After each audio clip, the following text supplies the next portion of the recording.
दोस्तों आज हम एक ऐसी रोमांटिक मूवी की बात करने वाले हैं जिसमें पूरी लव स्टोरी होगी जो आज आपका दिन बना देगी। यानी इस मूवी में ज्यादातर सीन रोमांटिक हैं जो आपको जरूर देखने चाहिए ताकि उन्हें देखकर आपकी झिझक खुल सके और आप भी अपने पसंदीदा शख्स के पास जा सके।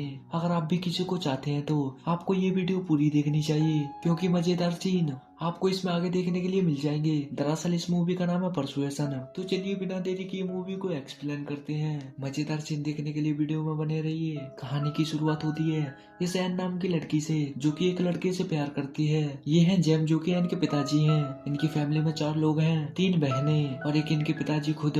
ये है एलिसबेथ जो कि उन तीनों में सबसे बड़ी है। एक है मैरी जो कि अभी यहाँ पर है नहीं। ये सब लोग एक किराए के मकान में रहते हैं। कई सालों से मकान का किराया ना देने के कारण मकान का मालिक इनसे वो घर खाली करवा लेता है। ये है बेंथ जो कि एक नेवी ऑफिसर है। बेंथ का एक घर था जो कि खाली था और ये चारों लोग उसी घर में रहने आते हैं। बेंथ एन का बॉयफ्रेंड था, शायद इसीलिए उन्हें वो घर रहने के लिए दे देता है। बेंथ पहले एक बहुत ही गरीब लड़का था। जब बेंथ गरीब था तब बेंथ एन के घर उसका हाथ मांगने आता है, लेकिन एन के पिताजी यानी जेम उस वक्त उससे शादी करने के लिए मना कर देते हैं। वो इसीलिए क्योंकि बेंथ उस समय गरीब था, पर अब वक्त बदल चुका है। अब बेंथ अमीर और ये लोग गरीब हो चुके हैं। पर बेंथ अब भी एन से बेहद प्यार करता है और एन उससे पहले भी शादी करना चाहती थी और अब भी करना चाहती है। ये है बेंथ की बहन जिनसे एन की मुलाकात होती है और वो एन को बताती है कि बेंथ की सिर्फ 2 दिन में वापस आने वाली है। एन घर देखकर वहाँ से वापस निकल पड़ती है और घोड़ा गाड़ी में बैठी बैठी सोचती है और कहती है कि क्या वो भी मेरी तरह तड़प रहा होगा। और फिर उसके बाद वापस अपनी छोटी बहन के घर आ जाती है।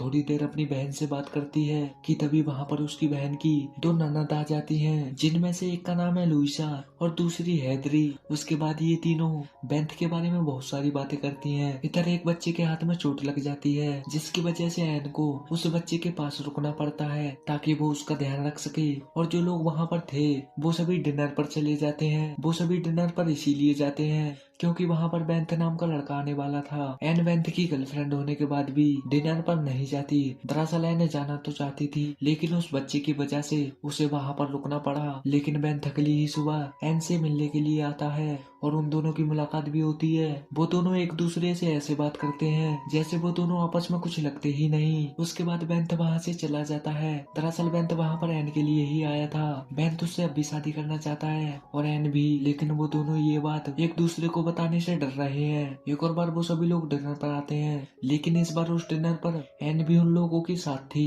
डिनर पर बेंथ नेवी के बारे में बहुत सारी बातें करता है और कहता है कि समुद्र में बहुत ही प्यारी प्यारी मछलियाँ रहती हैं, बिल्कुल यहाँ के लोगों की तरह। अब ये सभी लोग एक क्लब में आते हैं जो कि इनके घर में ही था। वो सभी लोग एन से एक प्यारी सी धुन बजाने के लिए कहते हैं। एन को मजबूरन धुन बजानी पड़ती है। इधर बेंथ लुइसा के साथ मजे ले रहा था जिसे देखकर एन को गुस्सा तो आ रहा था लेकिन कुछ कर नहीं पा रही थी। और बेंथ भी लुइसा के साथ डांस इसीलिए कर रहा था ताकि एन की चल सके और बिल्कुल हो भी वैसा ही रहा था। लेकिन एन ने बेंथ को कुछ ऐसा महसूस नहीं होने दिया। एन फिर सुबह को अपने खरगोश से कहती है कि बचपन में आपको कोई नहीं बताता कि जिंदगी आपके लिए रुकती नहीं है और आगे बढ़ती रहती है। आप उसके साथ आगे बढ़े या ना बढ़े और आप इस बात से हैरान रह जाते हैं कि मैं यहाँ कैसे आ गई। पहले मैं और ये एक जिस्म 2 जान थे और अब हम अजनबी हैं। फिर उसके बाद वो दोनों छोटे बच्चे आते हैं और एन से अपने साथ खेलने के लिए कहते हैं और वो उनके साथ जंगल में खेलने के लिए चली भी जाती है। उसके तुरंत बाद ही वहाँ पर बेंथ आ जाता है। वहीं पर एन बेंथ से कहती है क्या बेंथ तुम मुझसे ऐसे ही नाराज रहोगे। लेकिन उसकी बातें सुनकर बेंथ चुप रहता है। एन कहती है कि मैं नहीं चाहती कि तुम मुझसे नाराज रहो। फिर बेंथ कहता है कि क्या तुम बस यही चाहोगी, और इतना कहकर वहाँ से चला जाता है। बेंथ सोच रहा था कि शायद ये शादी की बोलती और मैं हाँ कर पाता। अगली ही सुबह लुइसा और हैदरी एन को अपने साथ जंगल में घुमाने ले जाती हैं। लुइसा एन को डांस क्लब की बातें बताती है।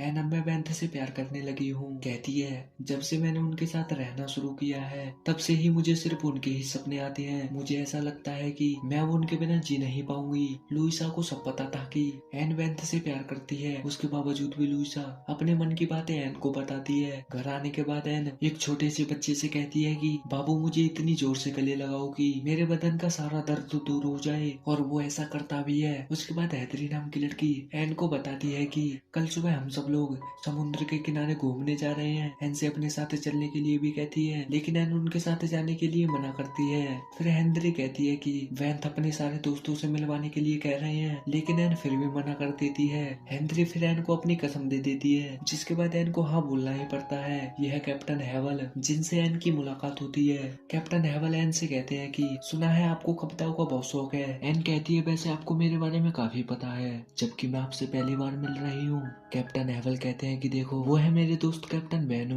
जिन्हें कविताएं पढ़ने का काफी शौक है, जो आजकल बहुत उदास हैं। दरअसल इनकी पत्नी कुछ ही महीनों पहले गुजर गयी, जिनकी याद में ये काफी उदास रहते हैं। क्या आप उनसे बात कर सकती हैं, जिससे उन्हें कुछ राहत मिल सके? एन कहती है अगर ऐसी बात है तो मैं उनसे जरूर बात करूंगी। कैप्टन हेवल कहते हैं शुक्रिया एन। अगली ही शाम को डिनर होता है। एन सोचती है क्यों ना कैप्टन बेनू से यही बात कर ली जाए और उनका दर्द कम कर दिया जाए। एन बेनू से डिनर पर पूछती है कि बेनू क्या पढ़ रहे हो? बेनू कहता है कि कुछ नहीं, बस बायरन को पढ़ रहा हूँ। एन कहती है कि बायरन को सिर्फ वही लोग पढ़ते हैं जिनका दिल टूटा हो। बेनू एन की तरफ देखने लगता है और कहता है कि क्या करना चाहिए ऐसे लोगों को जिनका दिल टूटा हुआ हो। एन सच कहूँ तो मैं खुद 8 साल से इस सवाल का जवाब ढूंढ रही हूँ। मैं आपको बस वही बता सकती हूँ जो मैं हर रोज सोचती हूँ और करती हूँ। और कहती है बेनू बस खुद पर भरोसा होना चाहिए कि हाँ यार मेरी भी जिंदगी में कहीं ना कहीं खुशियाँ होंगी और वो खुशियाँ मुझे जरूर मिलेंगी। और इतना कहकर चुप हो जाती है। ये है विलियम बोल्ट, जो कि एन को एक बार देखते हैं और उन्हें देखते ही एन से मोहब्बत हो जाती है।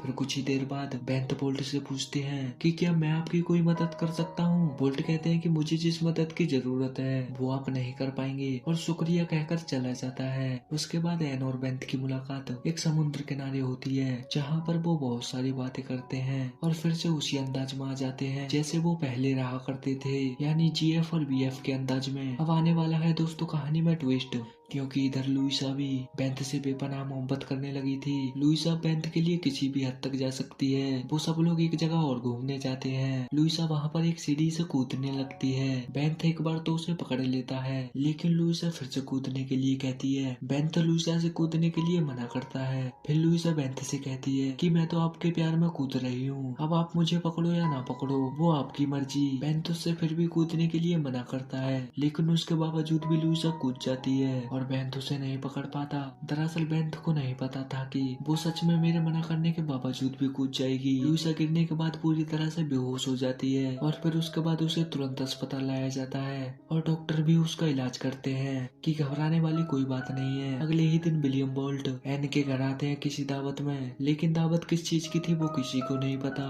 विलियम बोल्ट एन से कहते हैं कि सुना था मेरे जाने के बाद लुइसा सीढ़ी से गिर गई। कहते हैं कि लुइसा अब ठीक तो है ना? एन हाँ पहले से ठीक है। पूछने के लिए शुक्रिया। एन जानती थी कि विलियम बोल्ट उसे फंसाना चाहते हैं, यानी अपनी जीएफ बनाना चाहते हैं। एन लेकिन उसका ये जादू काम नहीं कर रहा और कहती है करेगा भी नहीं। कुछ दिनों के बाद एन की मम्मी की दोस्त एन को बताती है कि एन क्या तुम्हें पता है कि लुइस और बेंथ की सगाई होने वाली है? ये बात सुनते ही एन के पैरों तले जमीन खिसक जाती है और वो उनसे कहती है कि क्या तुम मुझे कुछ देर के लिए अकेला छोड़ सकती हो? वो कहती है हाँ क्यों नहीं, लेकिन कोई गलत काम मत करना। एन कहती है आप बेफिक्र रहिए। एन अगले दिन नहाते वक्त कहती है कि मेरे साथ ही ऐसा क्यों होता है? मैं जिसे चाहती हूँ मुझे वो मिलता क्यों नहीं? आखिर मेरे साथ भगवान की दुश्मनी क्या है? और रोते हुए कहती है कि भगवान मेरे साथ ही ऐसा क्यों करते हो? और भी बहुत सारे लोग हैं दुनिया में जो गलत कर रहे हैं, लेकिन नहीं, भगवान को उन्हीं के साथ गलत करना होता है जो लोग सही हो। ऐसा कहकर रोते रोते पानी में नीचे चली जाती है। दरअसल एन ऐसा इसीलिए कहती है क्योंकि एन बेंथ से शादी करना चाहती थी और बेंथ की वजह से आज तक उसने शादी नहीं की। लेकिन इतना कुछ होने के बाद भी उसे यकीन था कि बेंथ अभी भी उसे मिल जाएगा। 1-2 दिन बाद ही एन और बेंथ की मुलाकात एक केक की दुकान में होती है। वहाँ पर दुकान के बाहर बहुत ही तेज बारिश हो रही होती है। बेंथ वहाँ पर एन को अपनी सगाई के बारे में बताता है। एन हंसते हुए कहती है कि अच्छी बात है, मुझे बहुत खुशी हो रही है। ये बात सुनकर बेंथ जानता था कि एन ये बात सुनकर बहुत परेशान है। अब की बार इन दोनों की मुलाकात एक शादी में होती है, जहाँ बेंथ एन से कहता है कि एन मेरा जहाज यहाँ से कुछ ही दिनों में जाने वाला है। एन अपने एक दोस्त से कहती है कि तुम लड़कों से कभी किसी लड़की को प्यार करना ही नहीं चाहिए। कैप्टन हेवल कहते हैं कि ऐसा क्यों बोल रही हो? एन कहती है कि हम लड़की जिंदगी भर किसी लड़के को भूल नहीं पाते और तुम लड़के किसी भी लड़की को पल में भुला सकते हो। बेंथ एन की ये बात सुन रहा था, तभी वो अपना दिल खोलकर एक चिट्ठी लिखता है। वो उसमें वो सारी बातें लिखता है जो वो आज तक एन से नहीं कह पाया। वो चिट्ठी लिखकर बेंत हमेशा के लिए अपनी शिप पर जा रहा था, लेकिन इधर वो चिट्ठी एन के हाथ लग जाती है। चिट्ठी में लिखा था कि एन, मेरे यहाँ आने की वजह सिर्फ तुम थी। एन, मैं तुम्हारे बगैर कभी खुश नहीं रह पाऊंगा। उस चिट्ठी में और भी बहुत सारी बातें लिखी थी, जिन्हें पढ़ने के बाद एन की आंखों में आंसू आ जाते हैं और भागते हुए बेंत की ओर जाती है और उसके गले लगकर कहती है कि मैं तुमसे शादी करना चाहती हूँ। और इस तरह वो दोनों फिर से एक हो जाते हैं और उनकी शादी हो जाती है। कहते हैं ना कि सच्चे प्यार की कभी हार नहीं होती। इन दोनों को भी अपना सच्चा प्यार मिल जाता है। दोस्तों, इसी के साथ हमारी इस वीडियो का एंड होता है। वीडियो अच्छी लगी हो तो वीडियो को लाइक करके चैनल को सब्सक्राइब कर देना।